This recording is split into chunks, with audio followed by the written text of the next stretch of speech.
Hello, everybody, and welcome to the first episode of the Coast to Coast Sports Podcast. I am one of your hosts, Trevor Dalton, and I'm alongside my co host, Evan McVeigh. And we're pretty much just two goofballs with no credentials whatsoever that love sports. We're huge sports fanatics. And for a while now, we've been talking about possibly creating some content within the sports world and us just analyzing the sports world. So, yeah, that's pretty much it. And we're two guys that met in college at the beautiful, beautiful University of Rhode Island. Oh yeah. Shout out Rams, Narragansett, Rhode Yeah, Island. shout out Rhodey. If you know, you Yeah, know. absolutely. And now we're pretty much moved on from college. Adults now, unfortunately. hmm And Evan is based in Charleston, South Carolina, and I am based right outside of San Diego, California. So that's kind of where we got The coast Coast to to Coast coast. Sports There you go. name. Um, and Evan, you want to talk to our audience about what we're going to talk about in episode 1 today? Yeah, absolutely. It's gonna be a quicker episode one probably, but we're gonna go over NBA Finals that just wrapped up. Same with the Stanley Cup Finals. We're gonna go over both of those. We're gonna do a little look at the World Cup. What results have happened already. Take a look at what predictions we might have for the rest of the tournament. It's a great time in the sports world. A lot wrapping up. I know we wanted to try to get this episode out a little bit earlier when the NBA Finals and the Stanley Cup was going on, but you know, uh, better to get it out. Better late than never, I would say. Mm-hmm. So yeah, we're just gonna get right into it. We can start off with a little NBA Finals recap. So um, the Knicks beat the Spurs 4-1. Um, and I don't think, I mean, the Spurs were the favorite going in. I honestly don't think a lot of people really believed that the Knicks actually had a chance, even though they were coming in absolutely red hot into the finals. Believe it was a 13 game win streak for them heading into the finals. And even I was like, I don't see the Knicks winning. I thought the Spurs were a much better overall team. Um, but that's what happens sometimes in sports. So. Yeah, honestly, for those of you who know me and Evan, obviously you know that we are diehard Boston Celtics fans. Mhm. So this result was not great for us. Yeah, Um, it we might pretty be a much little bit of despise the bias. Knicks. Yeah, it might have been a little bit of bias Yeah. blinding my judgment on the Knicks, but Mm-hmm. I Mm-hmm. truly just didn't think that they were going to win at all. Yeah, I think, before the series started, I was just thinking to myself, basketball is a game of matchups, and I didn't think that the Knicks were going to be able to match up against the Spurs. But then game one happens, and I mean, we see Carl Anthony Towns. I mean, he looks like he's the perfect guy to match up against Victor Wembanyama, the young superstar who's just an alien and who's going to be extremely successful, generational player for sure. He's going to learn a lot. I feel like for Victor, I think people got to watch out for this guy.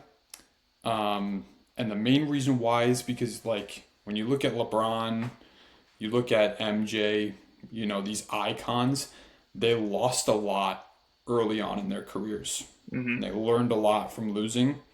Now you look at Victor, lost in the Olympic gold medal game against the US, lost here in the NBA Finals.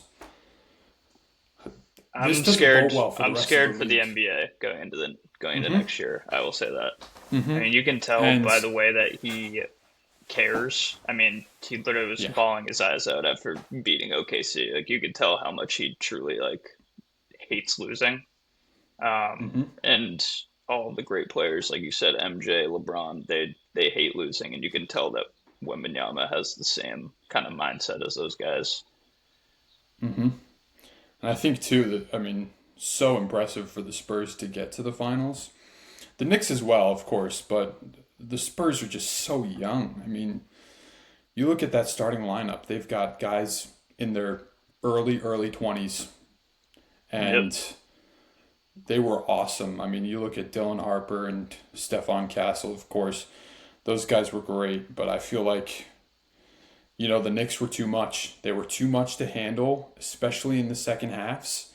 And it just felt like almost that the Spurs just didn't know what to do, didn't know how to adjust. I don't think that we can say that the lights were too bright for them, but it's definitely a learning experience for sure because every single second half of that game, of that series, they just collapsed. I mean, they Yeah. truly did. They I collapsed. mean, they were up by double digits every single game, which is insane to even think about. I think they led something like 72% of the series, which how do you lose in five when you lead for 72% of the minutes? That genuinely Hmm. is like insane that that's even possible. Um, yeah, I think it really was, to me, it seemed like the Spurs kind of gave it their all just to beat OKC, and it felt like it was kind of just a letdown. They were kind of Hmm. happy to even be there. They didn't. They. It seemed like they didn't even think that they were going to be there. Which, to be Hmm. fair, OKC, like if they stayed healthy, I don't think that the Spurs would have beat them anyways. With J Hmm. And Dub it's getting it's a hurt. So loaded Western Conference too. I mean, yeah, I it's mean they went through the gauntlet OKC, to get there. yeah, Minnesota. I mean, you got Denver out there, the Lakers. So it's a gauntlet that they had to go through for sure. And I think that's part of the reason why I thought the Knicks, I didn't really give them a realistic chance, is because realistically they didn't have to beat too much of competition to get there. I mean, they beat Hmm. Atlanta, the 76ers, and Cleveland. Like they really didn't have to beat great competition to get there. So I kind of just Hmm. assumed that when they actually played against, one of the best teams in the league, that it wasn't going to go as well for them. But credit credit where credit is due. I mean, the Knicks played Hmm. fantastic. Jalen Brunson is an absolute dog. I mean, he had what half the fucking points for the Knicks in Game Five. I mean, Hmm. he's unreal. It's Yeah. especially against the Spurs, who constantly locked up guards all like playoffs. I mean, Shea didn't even play nearly as well as we've seen Shea play. They've done a great Hmm. job defensively on guards all throughout the playoffs, and he torched them. Hmm. Yeah, and I think another thing too is when you look at the Knicks, one thing that I was really impressed with them was, they're playing against the Hawks in the first round, and I think the series was tied 2-2 at one point, They if were, I'm I not think they were mistaken, down two. They were down 2-1. down 2-1. Mm-hmm. And I remember looking at those two losses, and they were both by 1 point. And I was thinking to myself, how is this team going to be able to play down the stretch against better competition? And it just seemed like somehow, some way, Mike Brown was able to make the correct adjustments. And, we really, really did see it in that Spurs series. But, against Cleveland, too, like there was one game where they were down by 20, 25 points against the Cavs, and they came back and won. Yeah. Um, and then you look at the Spurs games, they were all going down to the wire, but you just knew that the Knicks were going to pull it out. I mean, I didn't even question myself that they were going to Mm-hmm. pull it out because it just kept happening over and over again. So I think that that's one thing that I was really impressed with from the Knicks. They lost two games against Atlanta, both by 1 point, very, very close, tight games. And it seemed like they learned from those experiences.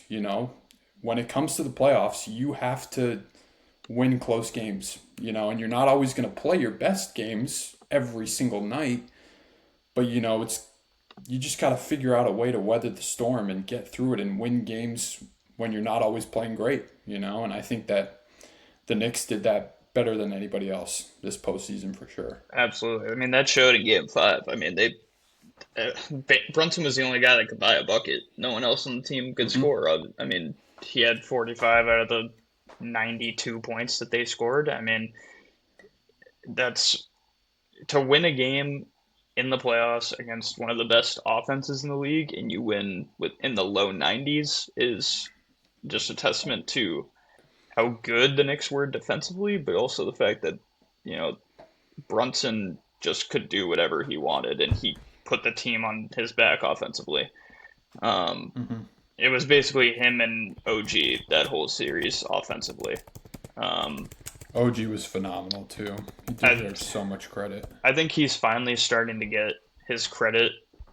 Um, but I mean, he's been super underrated for a while now. I mean, he won what he was on the Toronto team when they won. Hmm. I don't even know if he played in the finals. I think he might have been injured, but I mean, he's been a great, second, third type option for a while now, and it showed between him, Brunson, and Cat that that's really all they needed offensively because no one else was really giving them much. I mean, Josh Hart had a couple games where he hit some threes. Majority of his games, he couldn't put the ball in the hoop. Mikal Bridges traded 5 first picks for what 10 points a game. I mean, it really was Brunson, OG, and Cat basically offensively, and then great team defense, and led them to a championship, which is impressive. Hmm. And I think another thing too that I just want to bring up is there's a lesson that needs to be learned, and this goes for any pro athlete in any sort of league. If you want to win and you're a superstar on your team, you might have to take a pay cut in order to win. And Jalen Brunson did just that. I Hmm. mean, he signed 4-year deal worth 156 million, which I mean, of course, is oodles and oodles of money. But that averages out to about 39 million a year. He's worth way more than that. Way more than that. But he took the pay cut so that they could bring in a guy like Cat who gets, I don't know, I think he's making like 55 million a year. I think that's an important lesson though for athletes. I mean, same thing happened with Tom Brady in the New England Patriots, right? Tom never ever took a hefty contract because he knew that, it's almost impossible to win that way. When you spend all your money on one player, you got nowhere else to put that money. So I think it's props to him as well, Jalen, for taking that cut. I mean, he's still a rich, rich, rich man, but Yeah, I mean, even an $100 million pay cut can make so much difference yeah, for a I mean, team. he's over the next looks like over the next 4 or 5 years, he's not even the top paid player on their team. OG's making more than Hmm. him. Mikhail's making more than him. He's making like as much as Cat. So I mean, obviously, yeah, he is making 110 million or whatever, 150 million. Like he's still getting paid, but just taking that cut and being able to fill out the roster is really what led them to win the championship. I mean, they had great depth all playoffs. I mean, Jose Alvarado is a great pickup for them midseason. Mitchell Robinson has been good. Deuce McBride had some good games where he made shots when they needed offense. So Hmm. all of those guys really contributed. And if Brunson did take a max contract, who knows if they were able to make those kind of deals and get those players, or even get the Right. guys like OG or McHale. Hmm. And I think that, you know, because Jalen took that pay cut, obviously, a big question is he going to want to restructure the contract to get more money? But I don't know. It just seems like with Jalen's personality, he's not the type of guy to do that. He's probably just going to ride this thing out, 39 mil a year. Um, but what a player he is, man. I mean, unexpected for sure from everybody. I think we nobody expected this out of Jalen Brunson. Obviously, when he was in Dallas, he started to grow as a player. We saw the potential, but I didn't think he was going to become a top three guard in the league. I mean, he's just unbelievable.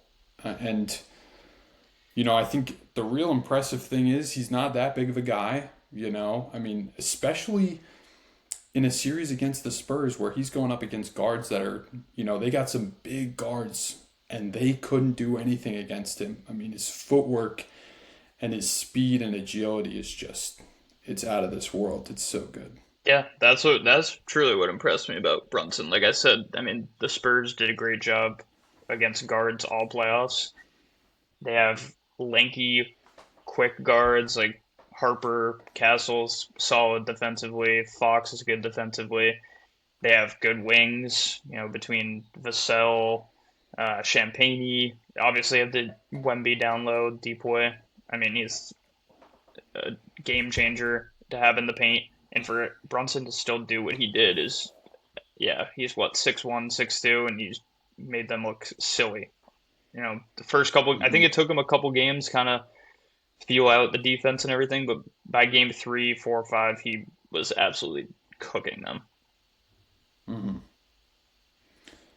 And I think, too, I mean, I know I've heard Stephen A. Smith say this.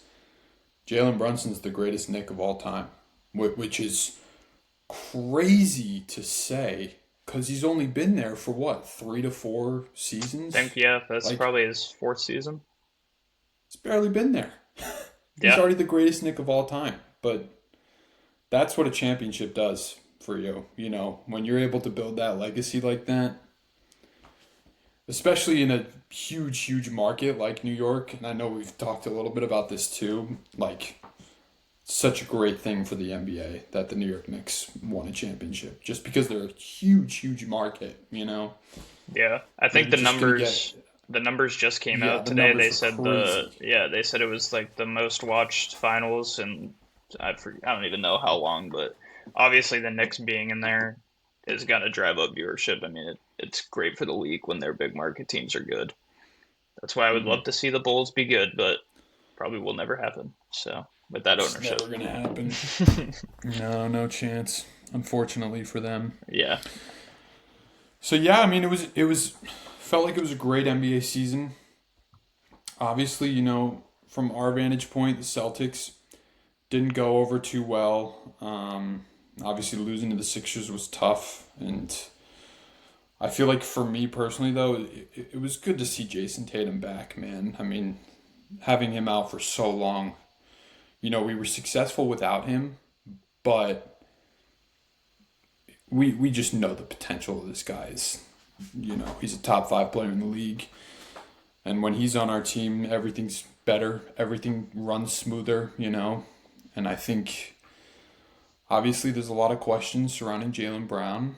Um, don't necessarily think that people like me and Evan were too happy with his comments, saying that, this was his favorite year that he's ever had, favorite season ever.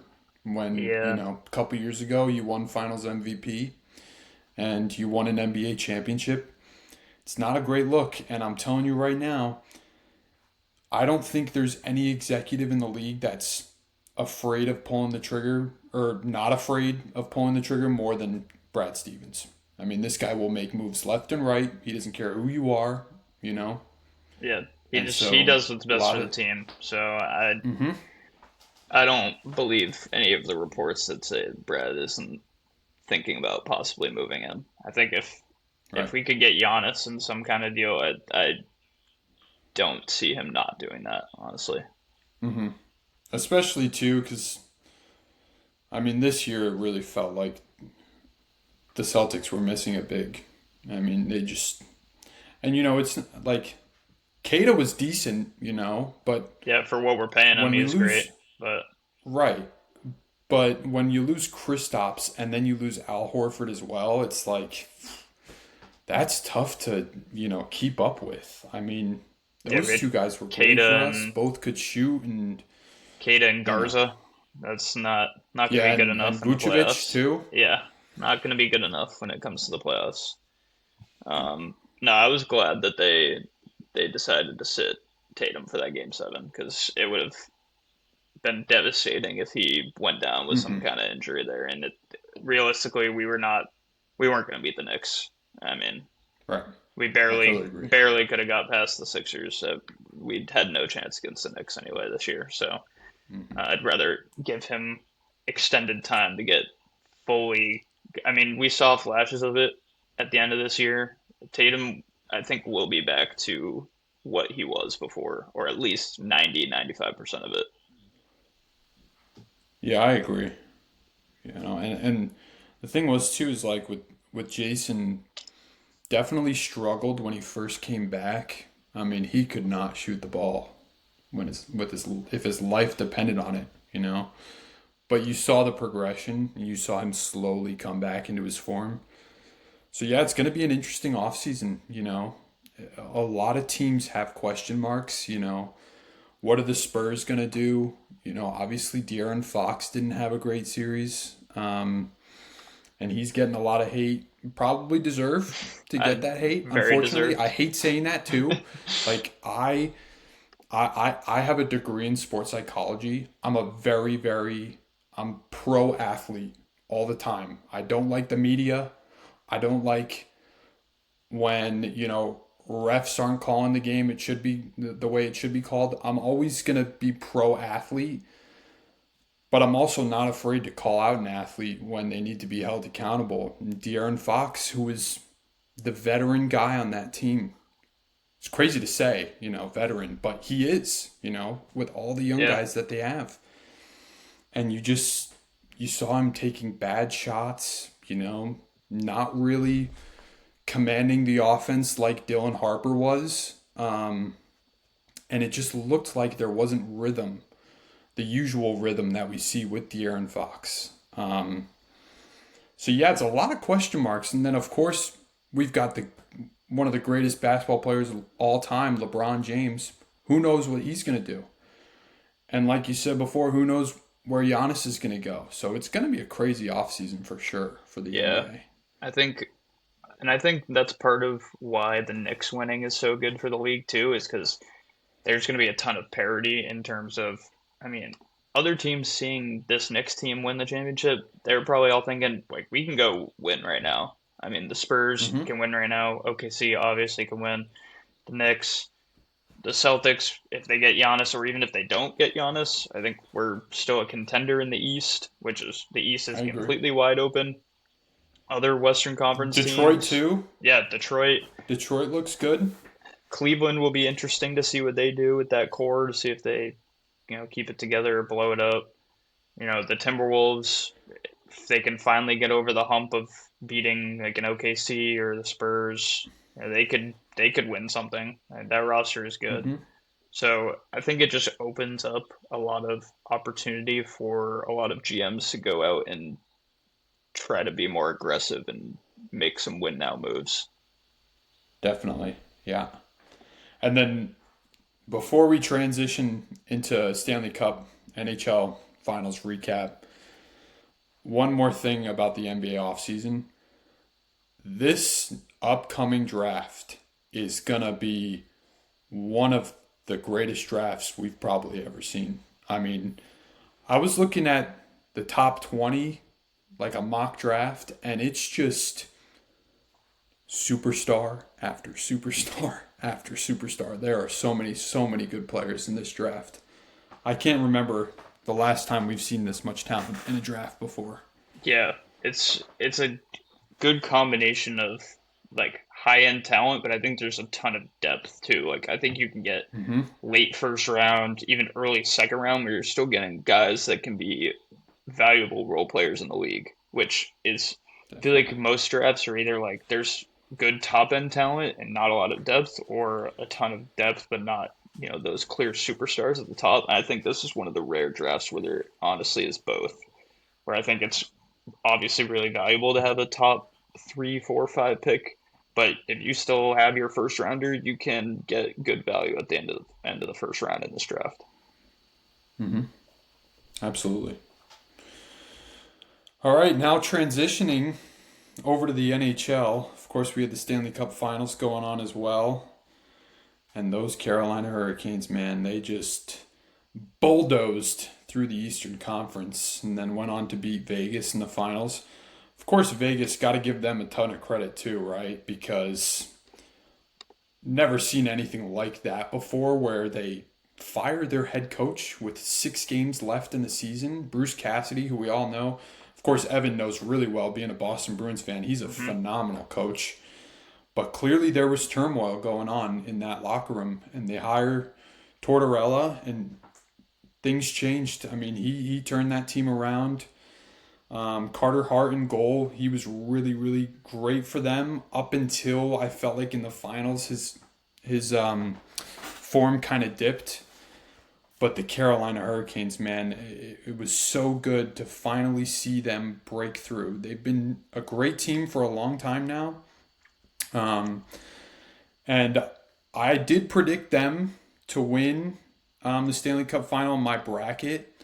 And I had been predicting them this entire season pretty much just because the Florida Panthers weren't in the picture.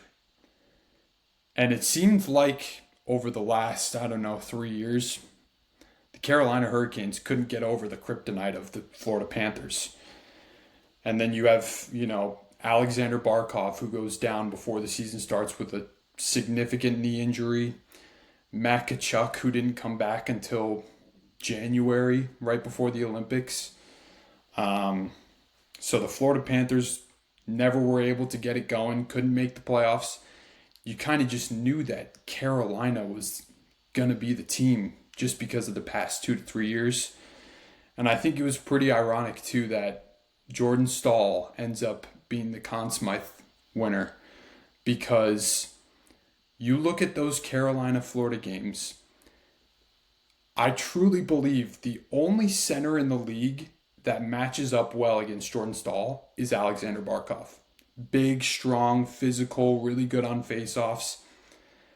They didn't have to worry about that mountain, though, in the playoffs come this time. And it's great to see Carolina and Rod Brendamore, too, the coach of the Hurricanes. 20 years ago, was the captain of the Hurricanes when they beat the Colorado Avalanche in the Stanley Cup final. And 20 years later, he's the coach of the Carolina Hurricanes and brings them back to glory. I think it's great that the Hurricanes won for sure.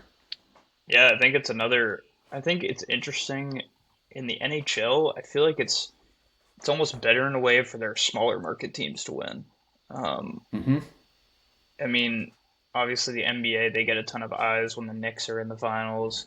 It's not as similar in the NHL. I think it's just better for these smaller market teams to build something great, through drafting, free agent signings, and like you said, the Hurricanes have been great for years now. They just have never been able to get over the hump.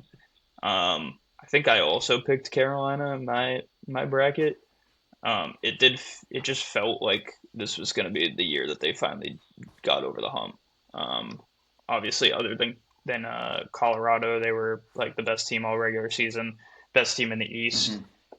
It was pretty clear. I thought as soon as Colorado lost, I thought it was pretty clear that Carolina was going to end up going and winning it all.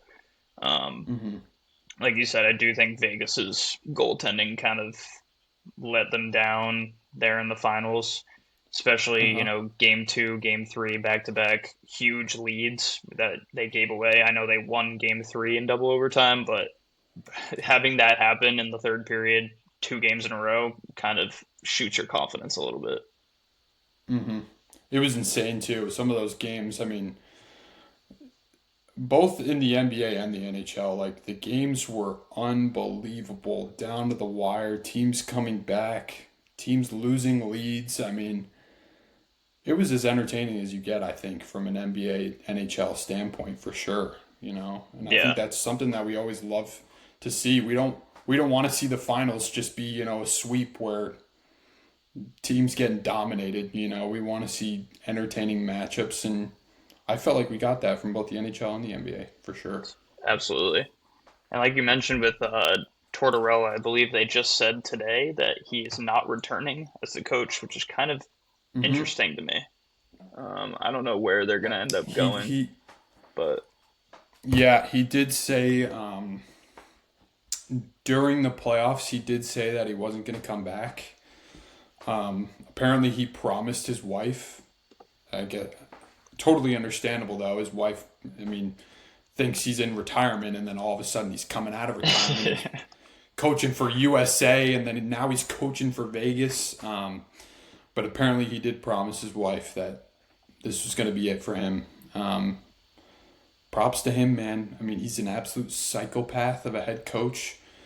I remember watching him when I was younger, coached for the Rangers for a while, and he was just the most intense guy ever, Never cracking a smile, always just screaming at his players, never satisfied with anything. But he really did a great job turning around that Vegas team. And it was interesting, too, like, Vegas, when you look at their wins in the regular season, they finished, like, 18th in total wins. And so you're thinking, this team's not going to do much, probably, come playoff time. And then they beat Utah 4-2. Then they beat Anaheim, who's a really, really good young team.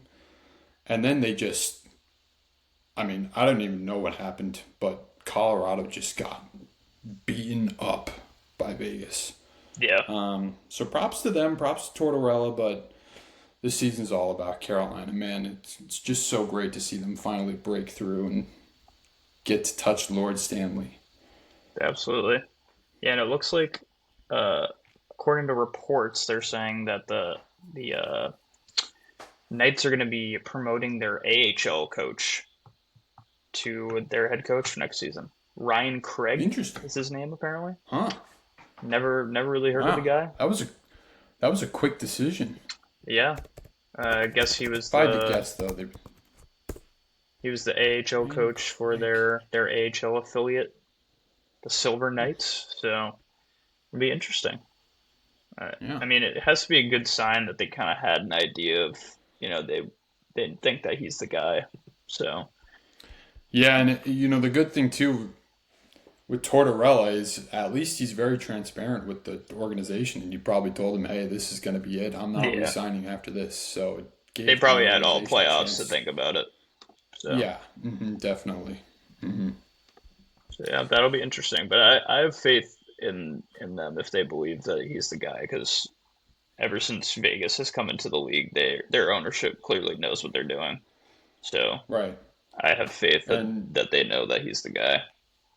and another thing too that I want to point out before we get into the World Cup, I thought Mitch Marner was by far the best player in the playoffs, besides Jordan Stahl probably. And obviously, like I said before, Evan's a big Bruins fan. So seeing Mitch Marner leave That's what happens when you leave dreadful Toronto. franchise, where all the pressure from the media, all the expectation, and I'm gonna be honest with you, Mitch Marner was doing stuff that I've never seen before on an ice rink. I mean, including McDavid. I mean, he was like doing some passes that I had no idea what was going on. Like it just seemed like he had eyes in the back of his head. Such a skilled player. Obviously, tough year for him. Being on Team Canada, lost against the U.S. in the Olympics, and now lost against Carolina in the final. But I think he's probably in a great spot mentally. Oh yeah, Just signing a very, sure. very big contract with Vegas, leaving Toronto, and not having to face that pressure anymore. I feel like he's really freed up from that. Yeah, that's what it seemed like, for sure. I mean, it seems like kind of a reverse of Brunson in a way. Like Brunson goes to the big spotlight and he becomes even better. Mitch Marner leaves the spotlight in Toronto and becomes unreal, like you said. I mean, what, he had the fastest playoff hat trick ever or something. It's like He 6 minutes, 16 seconds. yeah, Ridiculous. he was ridiculous all playoffs. Yeah, I think that's probably just him leaving Toronto, because in that sorry franchise. All right. And now, I tell you what, I cannot be happier that the United States of America gets to finally see the beautiful game on home soil. Yep. And I want to bring our audience back to 2010, little 10-year-old Trevor Dolan. And I was just glued to my TV screen the entire summer when the 2010 World Cup was going on in South Africa. And that's what really led me to fall in love with the sport. I didn't really watch too much soccer when I was younger. It was pretty much all hockey and football. But once that World Cup came around in 2010, things changed for me and I fell in love with the game. Eventually went on to play in college, and now I'm just so happy that all of America's able to see how incredible this event is. Obviously, this year too, it's a little bit different. We've expanded to 48 teams instead of 32, which a lot of people didn't love. I think it's great though. I think it's great to see little small countries get the opportunity to play. But Yeah, I'm just I so honestly didn't happy. realize. I didn't even know before the tournament that was even happening. But I mean, Yeah. So we usually could see with it's Cape Verde that clearly it's a good thing. yeah, it's perfect example, right? But yeah, I think having the World Cup here, and then obviously too in Canada and Mexico. From what I've seen too, obviously ticket prices are really expensive, but it doesn't matter. People love soccer; they just do, and seeing all these fans of different countries come over to the U.S. to support their country too is awesome. I mean, we saw it in Foxborough, man. That those Scottish fans they were everywhere. Hey, they got We couldn't get Norway's enough up of them. there now too. Yeah, and now They're you going got the crazy. Norwegians there doing the Viking rows. I mean, it's awesome. But yeah, tournament just kicked off with the group stage going on right now. I think we kind of just wanted to do a little recap of the games that happened, Yeah, any and notable then games, stuff like that. yeah. Um, and funny thing too is, we go back to the first game of the tournament, Mexico versus South Africa. This was actually also the opening game of that 2010 World Cup in South Africa that I was just talking about. Oh, Really famous game too. When Shabalala from South Africa scored an amazing goal in the first half to put South Africa up 1-0. And it was just such an iconic moment back in 2010 because it was the first time that the World Cup was on African soil. And so seeing an African nation go up against a top dog like that Mexico team, they ended up tying them. This time around, the result was a little bit different, but it was such an iconic moment back then. And really ironic that this time around, too, we got the same matchup. And Mexico playing in Mexico City, I mean, that's a tough environment for the South Africans to deal with. You got, the altitude. Obviously, Mexican fans are very passionate. They build an incredible atmosphere in their games, and Mexico came out on top 2-0. And then we look at other games too. Korea beat Czechia 2-1. I was very impressed with number 6 on South Korea. I think his name is like Ibrahim or whatever. Never heard of him in my life. But that's something too about the World Cup is that there are some guys that you've never heard of that are able yep, to shine. You look at that Cabo Verde goalkeeper who was just, I mean, he was outstanding against Spain. Nobody had heard of him, 40 years old, and now he's got 10 million followers on Instagram because he got a clean crazy. sheet against tournament favorite. He's got double But the amount yeah, of followers as Josh Allen now. So just to uh-huh. put that Sounds into about right. perspective for you, which is crazy to think about. It just shows like Yeah. how truly. I mean, I love March Madness. I've always said that that's like my favorite, sporting event. But the World Cup genuinely is like it's just different, like a different vibe. Um, It's unbelievable. Everyone just supporting their country. It is crazy. Um, so obviously Mexico ended up winning their first game, one of the hosts. Canada played in Toronto on Friday against a good Bosnian team who they were actually the team that knocked out Italy from the World Cup. Italy's like ranked 12th in the world right now, but they unfortunately ended up missing it because they lost their playoff game against Bosnia, who's a pretty good side. Canada finished that game 1-1, and then of course we had probably one of the most iconic USA soccer games ever, um, where the U.S. played against Paraguay at the new SoFi Stadium in LA. And what a performance it was from the boys, man. They just They looked unreal. and it's a very good Paraguay team as well. I mean, wouldn't say they're amazing, but they come from South America. They've got some good talent, and even in qualifying too, like they beat Argentina in qualifying. So we didn't really know what to expect. But the U.S. was just, I mean, they dominated. They just dominated that game. And, obviously Pulisic got injured, but I thought he looked great. Um, I thought Chris Richards, the big, strong center back, looked great. 3 weeks ago, he tore a couple of ligaments in his ankle, and they were kind of unsure going into the tournament whether or not he would be able to play. I thought he looked phenomenal in that game. Um, yeah, it was a good overall result for Yeah, the U.S. I don't know Probably if the perfect way to start the tournament. absolutely. And I don't know if it was. I think the first thing I put in like our group chat, I was like, is the U.S. actually this good, or is Paraguay just like really bad? Um, I think it genuinely Hmm. was like partly that the U.S. did play phenomenal, but also like the crowd boost and being a host, it truly does give you Yeah. such an advantage as well, which I think played into a part of it. They just looked Hmm. like everyone on the pitch for the U.S. in the first half, especially, looked like they were shot out of a cannon. Like they were flying. Um, it gives me a lot of hope going forward, especially because I think the U.S. with Spain possibly not winning their bracket, U.S. could get a pretty solid draw into the knockout stage. So I mean, it gives me Hmm. some hope for a possible U.S. run later into the tournament. Absolutely. Yeah, I think,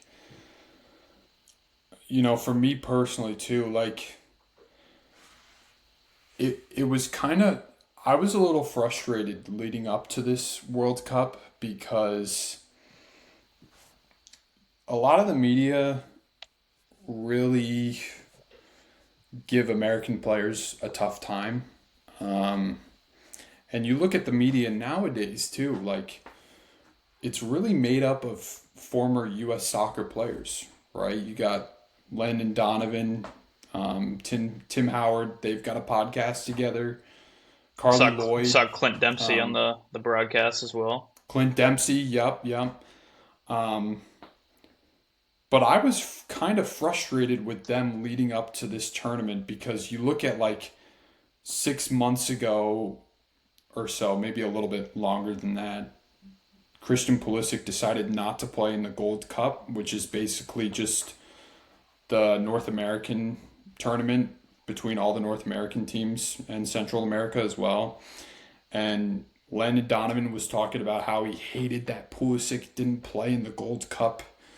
And then Carly Lloyd comes out and says because he didn't play in the Gold Cup, they shouldn't select him for the next round of friendlies that they have. And I was thinking to myself, like, why are we trying to stir the pot here? I mean, we're all on the same team.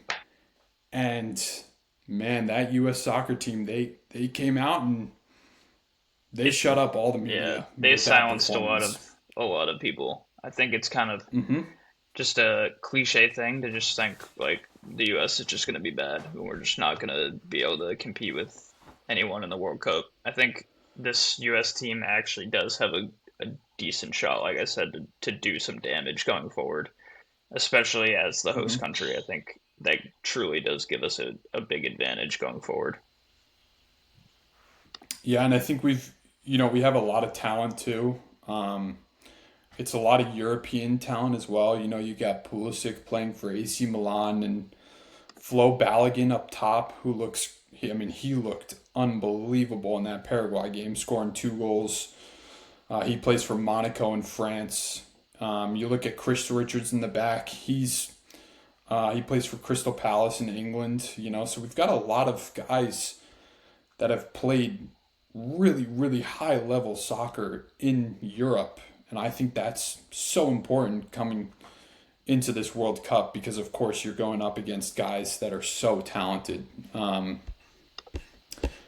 And hopefully the U.S., they've got a tough game against Australia coming up in Seattle. Australia, I mean, how about them getting a result against Turkey in their first game, 2-0. It's a tough group for sure. And Turkey is going to be a tough matchup as well for the U.S. But I think definitely after that first game, we can say that they're the favorites to win this group for sure. With Absolutely. just how emphatic they were in that first game. Especially with Australia and Uh, Turkey, uh, with that tie. I mean, it puts the U.S. in a good spot where if we beat Australia on well, Australia Friday. beat them. Australia beat them. Oh, yeah, yeah, yeah, yeah. So, I mean, that Yeah. puts us in a great spot where if we beat Australia, we basically win the group. So, Absolutely. And also, I can't imagine what Seattle's going to be like. oh, yeah. I think the game's either Friday or Saturday, but I think it's Friday, I Friday I afternoon. uh-huh. I don't really watch too much MLS, but from what I've heard, the Seattle Sounders fans are by far the best in the league, and it's not even close, which isn't surprising because it's Seattle. I was The gonna say, Seahawks, their fans are unbelievable as well. it must just So be that's going a to be a fun Seattle one on thing. Friday. Oh yeah, for sure. But just reviewing some of the other results that happened this past Saturday, we had Qatar, Switzerland. Pretty surprising result there. Qatar scored a late one to tie it up. Switzerland's definitely one of the dark horses in this tournament. I think they're still the favorite to win Group B, but that was a surprising result. Then you had Brazil and Morocco in MetLife, tied 1-1. That wasn't really a surprising result, in my opinion. They're Morocco's like really good. seventh. Yeah, they're really Yeah, they're good. ranked seventh in the world. Um, Obviously, they had that dark horse run in the 2022 World Cup where they went on to the semis. Um, so, yeah, I still expect Brazil to be great, though.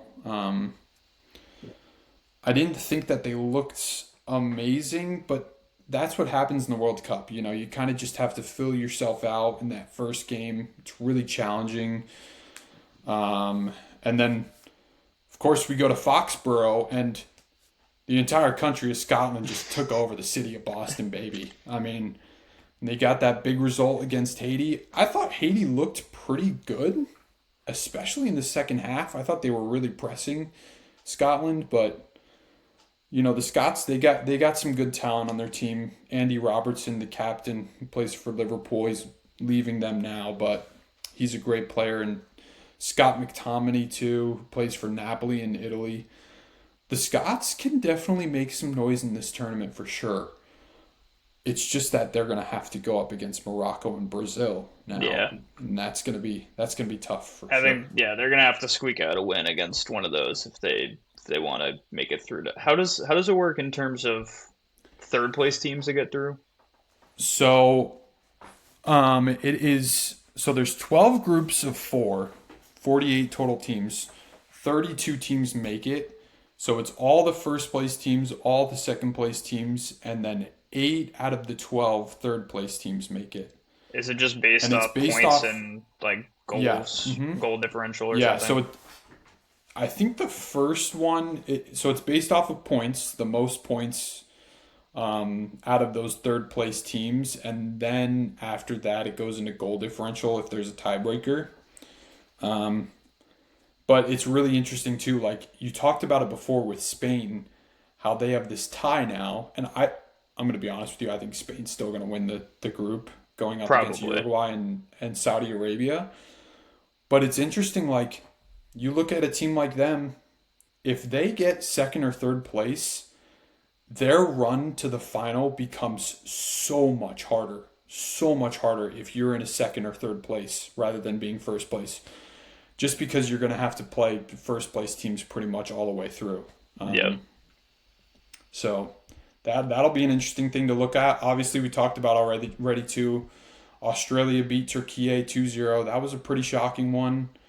Australia's always had a good team. They've played well in World Cups too. But I think the big storyline out of that game was Australia benched their goalie, who's the captain of their team, Matt Ryan. Not Atlanta Falcon Matt Ryan, Came but out of retirement. yeah, I remember watching this guy in the 2014 World Cup for the first time, the Australian goalie. He's a longtime goalie for Brighton too, who plays in England in the Premier League. But it was a shock to everybody.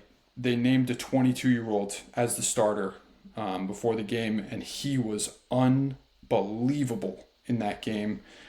And that's what happens sometimes in the game of soccer. The best team doesn't always win, but you just need one guy in your team to step up and take over for you, and you can end up winning the game. That's what happened with Australia. Then if we bring it over to Sunday, we've got a little pool going on in our fantasy football league to determine our draft. One of Evan's teams is Germany, who looked absolutely outstanding against Curacao. Wasn't a surprise to me. I think Curaçao's probably, if not the worst team in Yeah, I this was gonna say tournament. they're probably the worst team in the tournament. So I mean, it's obviously good to see a 7-1, but they again probably played the worst team in the tournament. So we'll Yeah. see how they do against the better competition. Yeah, they've got Ivory Coast and Ecuador, so It'll that'll be be two be good games. interesting to see how they do against both of those teams because both of those teams are not Hmm. not bad at all. Yeah. And then Sunday we also had Netherlands, Japan. A lot of people were surprised by that result, 2-2. I really wasn't. I think Japan's easily one of the dark horse teams for this tournament. They actually, probably like 3 months ago, they played a friendly against England in England and they beat England. So it wasn't too surprising to me that they tied Netherlands. I think Netherlands is still one of the favorites to win the tournament. And then we had Ivory Coast, one of my teams in the pool, Yep. beating Ecuador Yep. on a last minute winner. Huge result for them. Obviously, I can't remember. Oh, yeah, it was in Philadelphia, this game. Yep. And it was just a sea of yellow. I mean, there was yellow everywhere. The Ecuador fans came out to support, but Ivory Coast, man, they got the win. It's Got the job done. unbelievable. Uh-huh. And then moving on, or we had one more game Sunday. It was Sweden against Tunisia.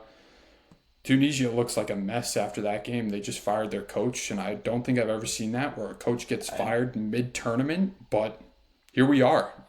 Mid Sweden World looks Cup. great. Huh. Yeah, Sweden looked great. Alexander Isak and Yorkies up top. They looked like an amazing duo for them. Swedes could be another dark horse team going into this tournament for sure. Um, and then moving on to yesterday, Monday, we had the The biggest shock of the surprise of the tournament. tournament. Yeah. Oh yeah, and going back to this pool that we have, I have Cape Verde, and I was watching that game against Spain. I thought Spain was going to break through at least once and get a goal. But that 40-year-old goalkeeper, man, like I said before, all it takes is one guy in your team to step up and you can get a result. And man, I don't remember his name. It's something like Vortinia or something, but shout out to that guy, man, because you talk about one of the legendary moments of the World Cup, for a 40-year-old goalkeeper to come in and get a tie against the tournament favorite going into the tournament. It's just an unbelievable result for them in that country. Yeah. Vozinha. Vozinha. Vozinha, there it is. What a guy, Great man. result. To see his emotions after the game, just incredible. Incredible for sure. Yeah, I mean And then we had Belgium. Yeah, go ahead. a country of 500,000 to tie with Spain. I mean, that's got to be It's crazy. easily the best moment in country history. Honestly, like that's 100%. insane moment for them. And you look at it too. They're playing in Atlanta, one of the greatest stadiums by far, I think, in the U.S. And packed house, just an unbelievable result for that country. And then we head back over to Seattle, where we had Belgium and Egypt, who tied 1-1. Superstars all over the pitch in this one. Obviously, Kevin De Bruyne for Belgium, Jeremy Doku, and then Egypt too. Mo Salah, who's been Hmm. one of the best players for Liverpool for a long time now. He's leaving as well. But then you also had Omar Marmoush of Manchester City playing for Egypt. Lots of talent on the field. I wasn't really too surprised by this result. I think Belgium is one of the favorites, or not the favorites, but they're definitely one of the teams that can win this tournament. Egypt's got a great team though, and I thought they looked like they really brought it to Belgium. Belgium probably was the better team in the game, but that's That's what soccer happens with soccer. sometimes. Yeah, Yeah. it can be the Hmm. same thing with hockey. It's one of those sports Yeah. where you can get dominated all game and great goaltending performances, or you get one goal is all you need at the end of the day. Um, Hmm. so yeah, that was enough for Egypt to get out of there with the draw, which they will absolutely take. Absolutely, for sure. Belgium's easily the best team that they have to go up against in that group. So it's a great result for them, especially in the first game as well. Then we had Uruguay, Saudi Arabia, tie 1-1. I think the big talking point after this game was just that it seems like South American teams to start this World Cup have struggled a bit. You look at Brazil tying, Ecuador losing, Uruguay tying, Paraguay getting smacked by our guys. Yep. So yeah, South America hasn't had too great of a start. Saudi Arabia is still a very good team, though. Obviously, going back to the 2022 World Cup, they beat Argentina, the eventual winner of that tournament, in the first game. So Saudi Arabia's got a good team as well. And then last night, Iran against New Zealand. I mean, What a game. like you you would think going into that game it's probably not going to be that entertaining. Hmm. You've got New Zealand, who's the lowest ranked team going into this tournament, and then you've got Iran, and obviously so much going on with that country right now, with the war and everything, and just an incredible atmosphere at SoFi Stadium with two teams where you don't really expect that. I And mean, especially Iran, I, like you said, with the war yeah, going on. I mean, right, their exactly. fans can't even really be here. So Uh huh. yeah, it was a great And atmosphere. it was incredible, and I thought it was one of the games of the tournament too. I think that both teams really played well. Um, New Zealand obviously has that striker. I think his name is like Chris Wood up top, who played in the Premier League in England for a long time. He looks like he's represented his country well and loves to be out there. And then Iran too. They've always had a pretty good team. They were in the World Cup back in 2022 as well. They were in the same group as the U.S. and they played pretty well in that World Cup too. So I think Iran could definitely make a run for sure. And then just moving on to the games from today, France, of course, one of the tournament favorites, beat out Senegal 3-1. Not really too much going on in the first half. I think France really didn't look great, but Kylian Mbappe took over in the second half. Mbappe is him. And that guy, Yep. yeah. That's I really mean, the that only third the goal, only note you had to have Senegal, from that game. yeah, yeah. I mean, Senegal scores that goal to cut it to one with about like, I don't know, it was probably like 3 minutes left. And then Mbappe just scores a screamer from like 30 yards out and the game's over. I mean, Yeah. that's just how it goes sometimes when you have that type of caliber player. And then speaking of caliber players too, the game that just happened, Norway versus Iraq. Erling Haaland making his World Cup debut with Norway, who haven't been in the World Cup in like 30 years. And they won that game 4-1. I was pretty impressed with the way Iraq played throughout the game, but you know, Holland's Norway is too Norway much. when you've got that one guy. Yeah, he's Yeah. just such a handful. 6'5". He's got great speed as well. And you look at the Norwegians too, man. They showed out in Foxborough. They got the rowing going on the entire game. They're rowing the Viking ship. Pretty incredible for sure. And then right now we've got Argentina, Algeria about to kick off at Arrowhead Stadium in Kansas City, Yeah. and the Hopefully, defending champs, the GOAT. hopefully Argentina can get South America on the board here for the tournament. Yeah, We'll see. you would think so, but we'll see. With how this tournament's Um, going, you never know. yeah, it's a crazy tournament though. I hope you all enjoy it, man. It's nothing like it. I've always said this too. I think international soccer is more entertaining than club soccer just because it just feels like the intensity ramps up with all the players playing, for their home countries just means so much more.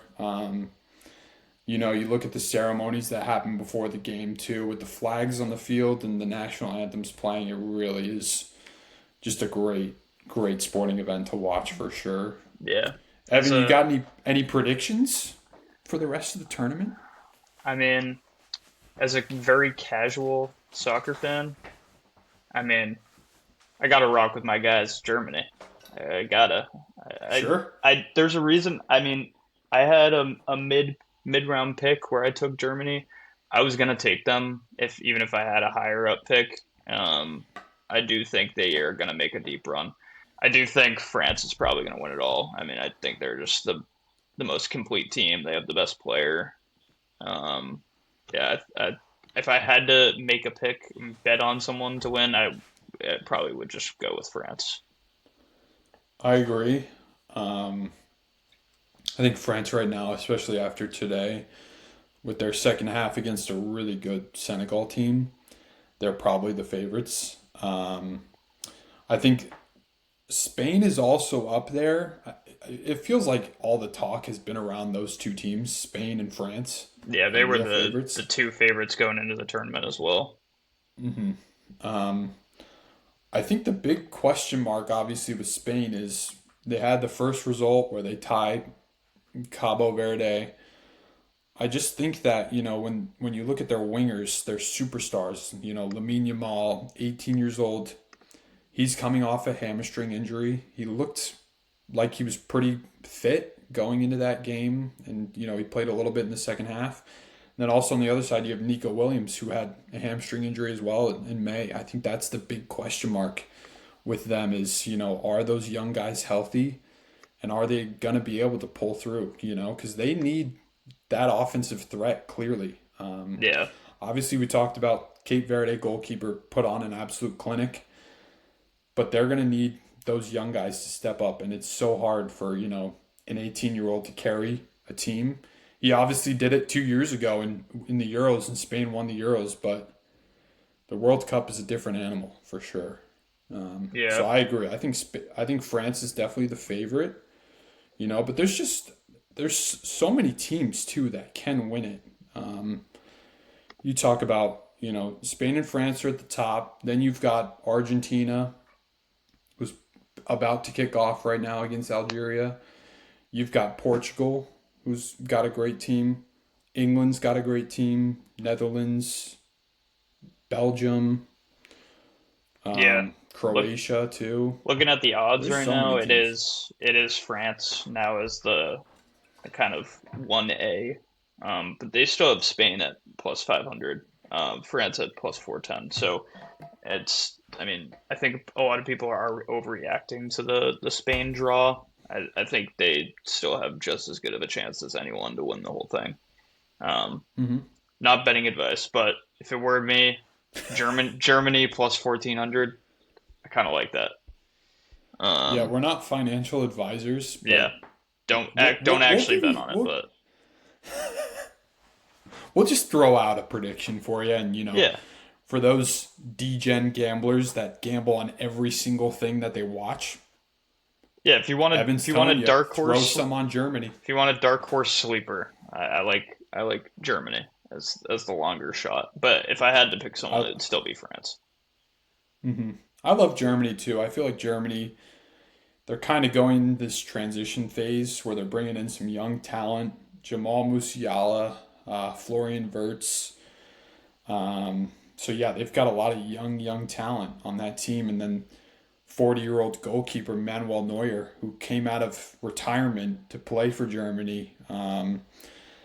I think they've got so much talent on that team, and obviously too, we got a good look at them because they played against the U.S. right before the tournament started, beat the U.S. 2-1.